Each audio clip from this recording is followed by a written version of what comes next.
The Sandy and Toddcast is a Mindgarden Media podcast in association with Screw You, Todd Productions. Broadcasting from two very different yet magical places not found on any map. Get ready to discuss the strange, weird, ghostly, crazy, spooky, and odd things that take place around us each and every day. All while having a little bit of fun. This is the Sandy and Toddcast. Welcome to the Sandy and Toddcast. She is Sandy. He is Todd. And apparently we're up to season 14, episode number 5. We got it right this week. Well, we still had to ask each other. We still weren't quite sure. I know. At the beginning of each episode, I have to say, hold on a second. And I have to put the screen down. And then I have to go back in the folder and check where we are because we're old and we have no memory left. That's correct. That's exactly what's wrong.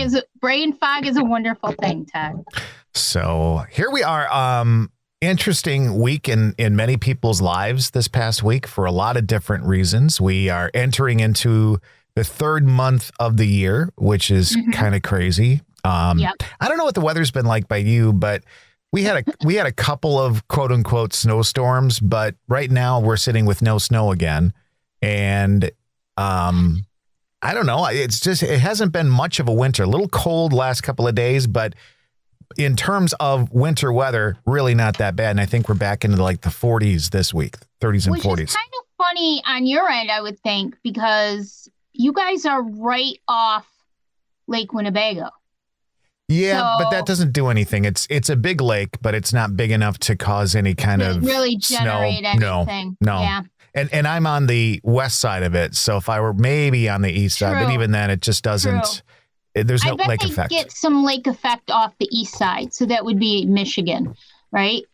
Well, or no, you're kind of in the middle of the state. So, yeah. Or in the middle of it's in the middle of you and the other side of eastern Wisconsin. I'm trying to think of how to put it. Yeah. So Wisconsin surrounds this lake. It's not like a Great Lake. Correct. I was thinking of Lake Michigan. Yeah, Lake Michigan, obviously, parts of Michigan get some lake effect. Occasionally, we might get some lake effect in Door County from Lake Michigan. But again, because we're on the west side of Lake Michigan, it really doesn't affect lake effect snows here as much. We're in a weird situation this year. I mean, not weird in this has never happened to us before. After 5 decades plus of living in New York State in central New York, this is definitely not new. But what happened is that we have, for the last handful of years, enjoyed incredibly mild winters. Yeah. And so even our lake effect, which is we have 2 Great Lakes that border the western side of New York State. We have Lake Erie, which is the Pennsylvania-New York border, and that's Buffalo and down south of that. And then we have Lake Ontario, which is both are huge lake effect snow creators when the conditions are correct. And we have areas we call it the North Country. We have areas up there and west that can get feet upon feet upon feet of snow in the wintertime. There's a place called Redfield. There's the Tug Hill Plateau. They get tons of snow all the time. It doesn't matter for them. Mild winters for us in central New York are still pretty heavy up there for them. Not as bad as this year, but, pretty bad. But we've overall enjoyed some relatively mild winters. Last year, we hardly got any snow. We average here in my area about 96 inches of snow a year. Wow. And that's an average. But the past several years have been much lower. We've hardly had any lake effect, things like that. It's been pretty good. We got spoiled, though. And so this year, we have been pounded mercilessly, especially over the last month and a half or so with snow. We've been inundated. We actually had in the areas west and or north of us, snow that covered houses. Like your house could not be seen anymore. Right. We have had record number of roof collapses, large buildings, farms, barns, everything. It's been pretty chaotic here and pretty crazy. Dave and I have been blessed that we have not gotten the amount of snow that some of the areas around us have gotten. I have no idea why, but I'm very thankful for it. And then we throw ice on top of it. Yeah. So we've had a couple of sort of icy, stormy days. It's been pretty rough here this winter. However, last week we saw a few days of warmer weather, which has helped to melt some of the snow. We actually saw grass the other day, which is something we have not seen in weeks upon weeks. It's been frigid cold. We have a cat, a feral cat that we try to feed. We've been trying to keep him alive through the winter with food. We also feed the local wildlife, because if you're going to feed a cat, you're feeding the local wildlife. So we have some raccoons and skunks, and we have a possum that I absolutely adore, the poor thing. They're marsupials. They're not really made for winter weather. And so we've been kind of keeping an eye on her. I say her, I'm not sure what, to make sure that she's okay. And we have blink cameras so we can see who's coming. We even had 6 deer who visited us regularly for a while, which is something, we live right near a mall. So that's something that you don't really see too often in our neck of the woods. But yet we saw them. So it's been an interesting year. We are going to be a little bit warmer this week for a few days, which I'm hoping will melt even more of the snow. And so it's been an odd winter in the sense that we've been spoiled the past few years, but it's nothing new for our area. I love people who get really confused and nervous during the first snowfall of the year here. You know, people literally in their 40s, 50s, and 60s who are terrified to drive with the first snow. As soon as a snowflake hits the ground, they're terrified. I'm like, you've been living here your whole life. Is this something new for you? Right, right. But yeah, so we are hopefully, Dave loves March 1st because to him that is the beginning of turning the tide every year. So we are there. And hopefully more warmer days ahead. And looking forward to doing traveling and camping this year, and looking forward to our trip to Gettysburg. That'll be great. So just looking forward to a lot of stuff. Cool. And this week, I think we're gonna talk just briefly about kind of an ongoing story in your studio. Yeah. All right. So everybody who listens to us, I think we have a really amazing core group of listeners and friends who listen to us ramble on about nothing all the time. And I like to think give some good insight and some good opinions too. But for a few years now, I was trying to explain it to my niece. She came over last night and I was trying to explain this whole thing to her. For a few years now, I've had some weird things going on in my studio. Would I say my studio is haunted? No. What's ironic is that we don't have any other activity in the house except activity in my studio, which I think is interesting and maybe tells the tale of my crystals and the energy there, and possibly that they come to see me because they're looking for help and they're being drawn here. I don't know. But I don't consider it haunted because I don't think anybody stays here. I think that they come and go. So over the past few years, things have fallen over, things have been knocked down, but the major issue, or not issue, the major happening has been this little Scooby-Doo figurine that I had. Now, when I was growing up and even into adulthood, I was a huge Scooby-Doo fan. Mysteries and scary things, I loved it, and it was fun. It was funny. And so I came into possession of a metal Scooby-Doo mystery machine and 2 Scooby-Doo figurines, small. They're only about 4 inches, 5 inches tall. One of Shaggy and one of Scooby. If few years ago. And ever since then, Scooby has not been touched. Mystery Machine has not been touched. Scooby-Doo falls over a lot. And at first, I had 100% doubt because one side of him seems to be a little bit off center, so that his one side of the two legs on one side of him come up a little bit off the surface.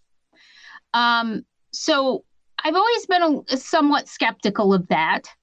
But Scooby will fall down for no reason. He'll sit there for weeks at a time with his little side paws up and not move an inch. We've banged on the cabinet that he's on, all sides of the cabinet. We've banged on the wall around him. I made Dave go downstairs and bang the kitchen door numerous times. It's right underneath. We have tried banging the window down. Nothing will move that Scooby-Doo. Nothing will knock him over despite being a little bit upended. But yet there are times when something will be going on and all of a sudden I hear a click and there's Scooby-Doo laying down on the cabinet. Scooby-Doo has been launched several times off the top of the cabinet. In no way could that be possible without being pushed or moved somehow. So it's always been there. It's been something we've discussed here several times before, Todd.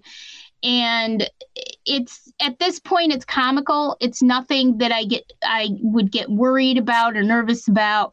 Nothing. I am like the Fort Knox in here of positive energy. My selenite bars are above the doors and windows. I have all of this good negative cleansing stuff in your arsenal studio, in my arsenal. And so I'm never worried about it. It's almost like, it's just another day here in Sandy's studio. So the other day I'm sitting here and I'm doing some work and the cabinet is off to my right. And,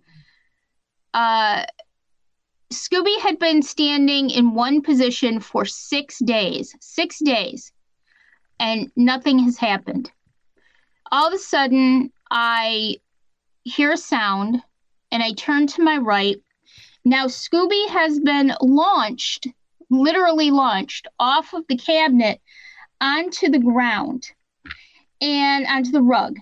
And I turn my head to the right, and I see him there.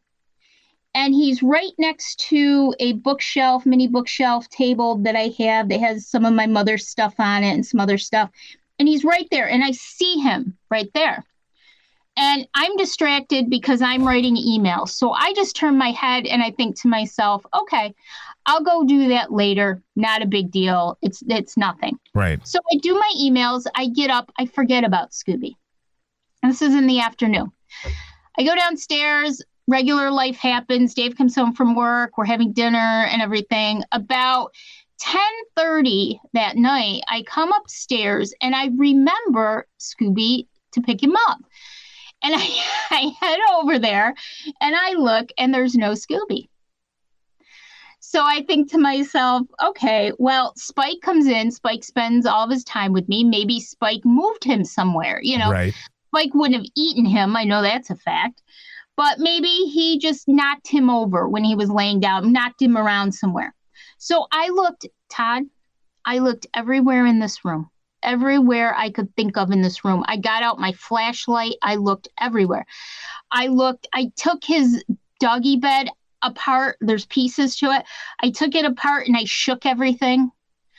I looked around behind things. I lifted up part of my beanbag chair.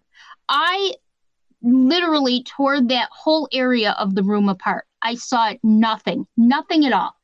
Now, mind you, it's 10:30 at night. I know my eyes were tired, but right. My carpet is brown, but it's a light brown. The Scooby-Doo figurine is a dark brown with black spots. We all know what he looks like. Right. And I saw him plain as day when he fell from my desk, which is about 4 or 5 feet away. So I said, all right, I'm tired. I'll look for him in the morning. Well, it was eating at me. So we get in bed and we're, on our phones, we're doing whatever.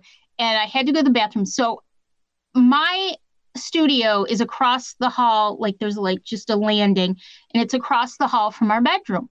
So I said, well, screw it. I'm going to go look again because it was on my mind, and I have OCD. So, not literally, but I do. Right. And I came in and I did the same exact thing again that I had done a couple hours before. I took apart the bed. I got out the flashlight, even with the lights on. I looked everywhere. I moved things around. I looked behind things, in between. I could not find Scooby anywhere. So that's the second time. So I gave up. I went down, went to the bathroom, went to bed. Fine. Come in the next morning to do some work, and I looked a third time. Same exact stuff. Now my eyes are fresh. Okay, I just woke up. My eyes are fresh. I'm wide awake. Fed everybody, the cats, the dog. Did everything I was supposed to do. Come upstairs, do it a third time. There is no Scooby to be found. All right. Now I'm really irritated because there's nothing to be worried about, but I'm irritated because I've tried now 3 times and I've looked 3 times for the Scooby.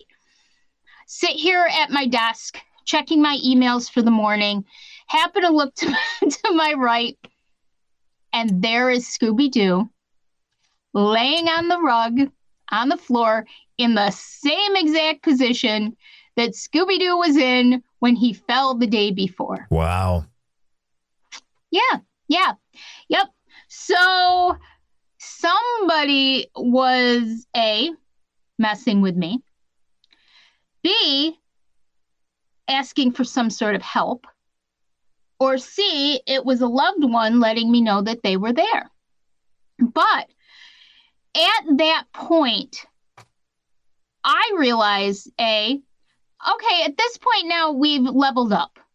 We are now making objects disappear, which has only happened to me one time in my life on an investigation about a year and a half ago at an old tavern. And I think we told this story. Before, probably a few seasons ago.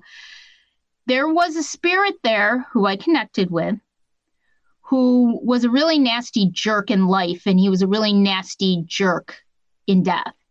And he was very protective of one area of the basement in this tavern. And he was able to, with strength, he was probably from around the early to mid 1800s, so he had been around for quite a while, was able to, with his strength, dematerialize these small jars of barbecue sauce, Sweet Baby Ray's, and materialize them at his whim and throw them against the wall and against a door. We witnessed this. Wow. Okay. That takes such incredible strength. Okay. And one of my theories is that the older a spirit is, not in the age that we know, but as in how long it's been a spirit per se, the stronger that they become. And that's just a theory I have, but, and so that takes incredible power and strength. So that happened to me once before, but that has never happened to me in my everyday regular life. So was it a loved one? Was it someone trying to get my attention because they need my help? Was it just a trickster? I don't know. I will say this, though, and I don't think I told you about this, Todd. That was an incredibly emotional day for me. And one of the things that I've been kind of mulling around is, did my emotions, unsettled emotions help to create that? Mm-hmm. Almost like I don't quite want to say poltergeist, but that kind of situation where I'm already psychically inclined. And so if my emotions are in turmoil, if I'm feeling any emotion to the nth degree, would that be enough to create something like that? I don't know. And you were definitely going, well, I think many people were going through some emotional stuff this week. Yes. But certainly you were. And yeah, I mean, that's a good question. That kind of just came to me, like I was sitting here, because now I think about it. You know what I mean? Like, because to me now at this point, if there was ever doubt that, and again, I am a skeptic. People say, how can you be a skeptic? I am a skeptic. I have to disprove everything before I can say that something is what it is, or to my level of acceptance, I have to be able to disprove it. If there was ever a doubt in my mind that this was not some sort of paranormal activity, after this, there is no doubt left in my mind that this is some sort of paranormal activity. I don't know what. Like, I don't know what the source could be per se, but something happened. Something came into the studio and was able to manipulate an object to the point that it disappeared and reappeared again. I mean, Dave was flabbergasted. Like, Dave just gets this silly look on his face like, I can't explain that, you know, and I don't know. But I have zero doubt anymore that it's not just a case of this little object, this little figurine is unsteady at times, and some natural cause is knocking this over. I cannot say that anymore. When you take it to the level that I experienced this week, there is no doubt left in my mind that this is some sort of paranormal experience. And here's the thing, your studio's not huge. No. So it's not like you could be looking around and not see it. There's only a small portion of the floor where this really could have been. Right. And, you know, it's not like you've got this huge room and Scooby's so small that somehow you overlooked it 3 times. When you told me the story originally, I'm not sure I was aware that you searched 3 times for this thing. Mm-hmm. Yeah. And I even thought to myself, the first time I said, all right, your eyes are tired. It's been a long day. Yep. You're a little nuts, you know. I'm a little nuts. I'm tired. I'm going to check it in the morning. The second time was when I went in that same, like, you know, an hour later and looked, and yes, my eyes were, but then I come in with fresh eyes and it's a fresh day and I have energy and my eyes aren't crazy. And I do the same exact thing, and there is nothing there a third time. And when I say I was thorough. Dave even came in while I was in here and he says, show me what you did. And I went through the whole thing and showed him everywhere I looked and everything I did. I literally, almost short of getting down on my hands and knees, I was bent over to the floor with a light looking for the Scooby-Doo. I know. He's shaking his head. I know. I know. I have nothing to explain this. And it was in the same position it was in when I saw it fall, after it fell. It's just so crazy. And then you start wondering, well, did something manipulate it? Was there some sort of, my sister likes to use the terminology glitch, a glitch in the Matrix. Yes, right? A glitch in the Matrix. Was there a glitch in the Matrix where it was there, but you weren't seeing it or you couldn't touch it? You know what I'm saying? Yeah, I know exactly what you're saying. I do. I do. And you know, that's kind of something we haven't ever really explored, but that is also a possibility, because I actually looked it up. I looked up, you know, objects disappearing. Yeah. Because yes, I experienced it in the investigation a year or so ago.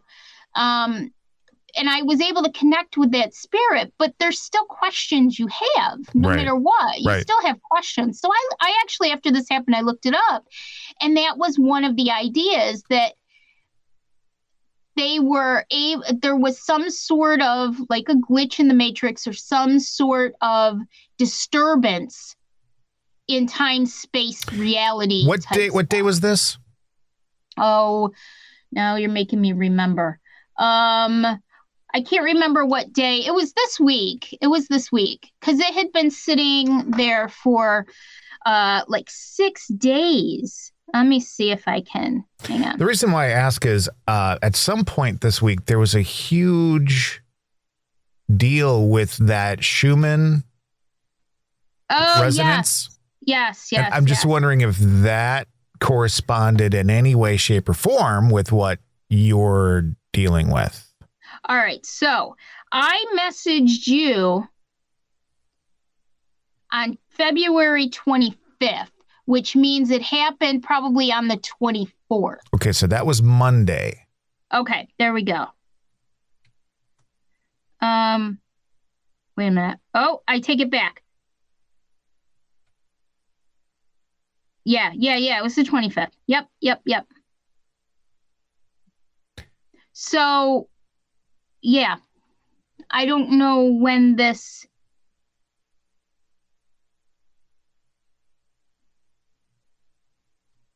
Is it Schumann? Yeah. Resonant? Yeah. So that is also another possibility. Well, and also this week on Friday, not that the times necessarily completely line up, but there was a huge planetary alignment this week. Yes. So I'm just wondering, is it, we can't say for certain that it was a ghost, right? Or even a spirit, but maybe it has to do with all this other stuff, energies and. No. One little thing I will add to this is the moment that I turned to the right and I saw Scooby, I grabbed my spirit box. Okay. And I am not afraid to use that spirit box when things happen, because I figure in the moment that is the best time to be using that spirit box. Right. So I pulled it out, I got it set up, and I asked a few questions. And I didn't get a lot, but I did get a couple of interesting answers. Now, I always ask if my mom is around because, I said at one point, did you make Scooby disappear? Because I always ask for a name and stuff too. Did you make Scooby disappear? I got now a lot of times when you hear the spirit box, I don't know if what I hear in the spirit box is different than what a lot of people hear, because I do have special gifts, abilities, whatever. Right.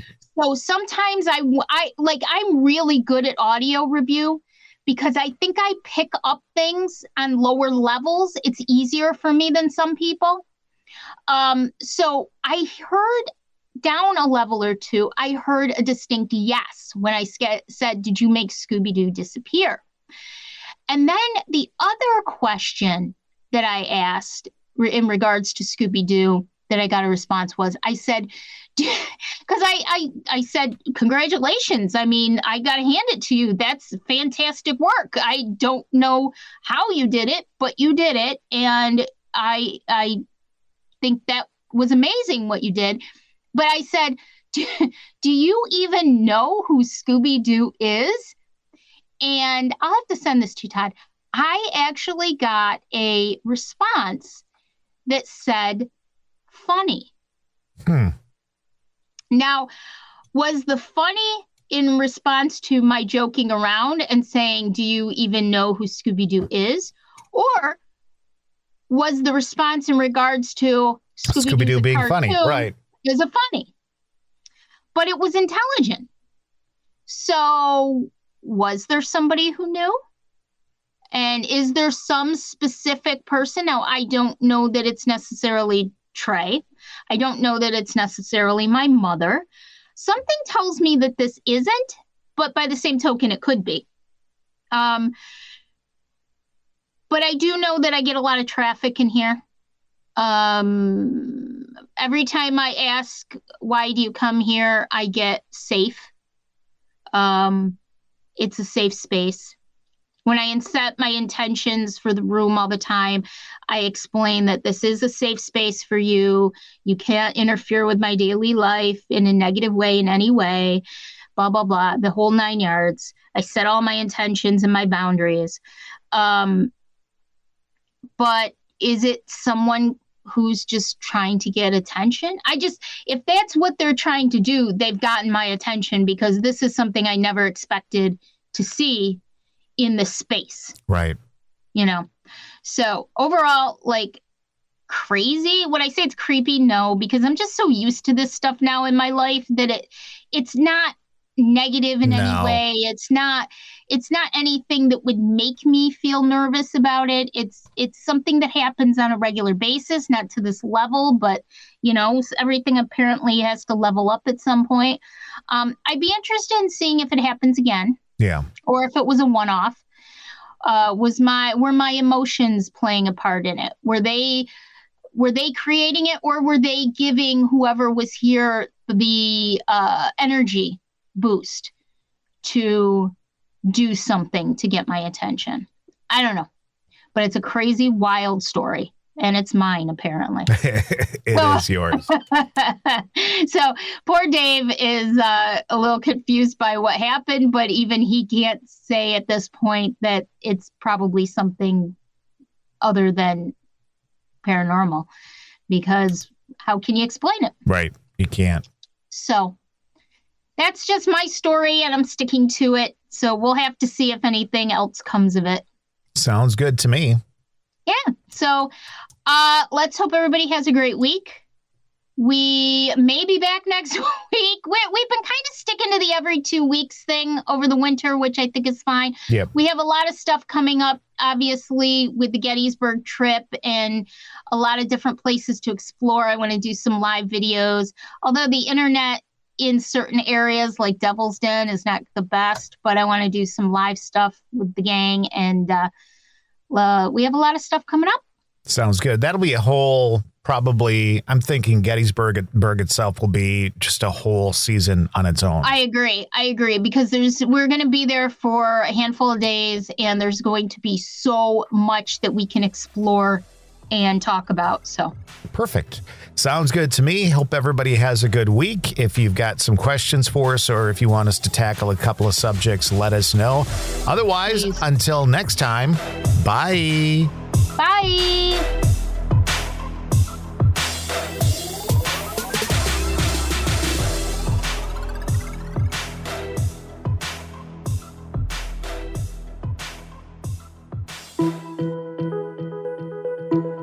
We make podcasting easy. Mindgarden Media can get you going on your very own podcast. With many years in the broadcast and audio industry, Mindgarden Media can edit, fully produce, and provide all the web distribution services. We're podcasters too, so we'll guide you every step of the way to a professional sounding podcast production. For information, email the Mindgarden Media at gmail.com, the Mindgarden Media at gmail.com, or check us out on Facebook.